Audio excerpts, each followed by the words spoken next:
আচ্ছা, তোমার নাম কি? নাহিদ। তোমার নাম? এখানে আসো, এক জায়গায় আসো। তোমার নাম? সাজিম। তোমার নাম? আমার নাম আবু হুরায়রা। তোমার নাম? রব্বানি। তোমার নাম? নীরব।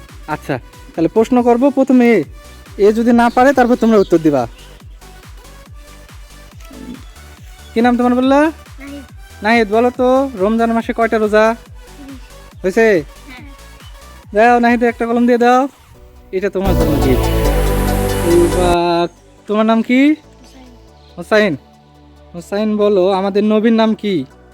নাম মুহাম্মদ সাল্লাল্লাহু আলাইহি সাল্লাম। হয়েছে? আচ্ছা, তোমরা কেউ জানো? আমি তো নাম কেউ নাই। হয়েছে? আচ্ছা, তাহলে একটা কলম দিয়ে দাও। এইবার তোমার নাম কি? সাজিম। সাজিম। তুমি বলো নামাজ কয় ওয়াক্ত? চেষ্টা করো। চার। না, 5 ওয়াক্ত। হয়েছে? এইবার হয়ে গেছে, দাও ওকে একটা কলম দাও। তোমার নাম কি? আবু হুরায়রা। তুমি বলো বাংলাদেশের রাজধানীর নাম কি? ঢাকা। হয়েছে? দিয়ে দাও, আর একটা কলম দিয়ে দাও। এবার তোমার পালা। তোমার নাম কি? রব্বানি। রব্বানি। রব্বানি, বলো রমজান মাসের শেষে কি ঈদ আসে? মাস্টাই। হয়েছে, ঈদুল ফিতর। হ্যাঁ, আচ্ছা। কি নাম তোমার? নীরব। নীরব। কোন ক্লাসে পড়ো? 5 এ। 5। নীরব ক্লাস 5। 5 বানান করো।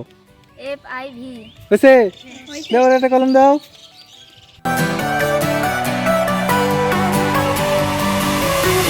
দেখো সবাই খুশি? হ্যাঁ। ঠিক আছে, ভালো থাকো। হ্যাঁ, বলো তো সালমান আমাদেরকে সৃষ্টি করছে? জোরে বলো। আল্লাহ। এ হয়েছে? ঠিক আছে, দাও সালমানকে একটা কলম দাও, এটা তোমার জন্য। হ্যাঁ, এরপর আসো, কে আছে? আমাকে ধর্মের নাম কি জানো? বলো, চেষ্টা করো, শিখে দেব। আচ্ছা, আমাকে ধর্মের নাম হচ্ছে ইসলাম। কি বলো তো? ইসলাম। মনে থাকবে? নাও, এই যে তোমার এটা গিফট। হ্যাঁ, এবার তুমি আসো। তোমার নাম কি? মাওয়াজ। কি? মাওয়াজ। মামাস। তুমি পড়াশোনা করো? হ্যাঁ। আচ্ছা মামাস, তুমি রোজা আছো? না। একটা করছো? কয়টা করছো রোজা? একটা করছো, ভালো। আচ্ছা, রোজা শেষ হলে কি হয় বলো তো? ঈদ। ঠিক আছে, আচ্ছা ওকে একটা গিফট দাও, এইটা তোমার জন্য। তুমি আসো। তোমার নাম কি? ইমু। ইমন। তুমি বলো তো নামাজ কয় ওয়াক্ত? 5। হয়েছে? আচ্ছা ওকে একটা কলম দাও। এই তুমি আসো। হোরাইরা, এই যে নাও, এটা তোমার জন্য। কলমটা কই গেল?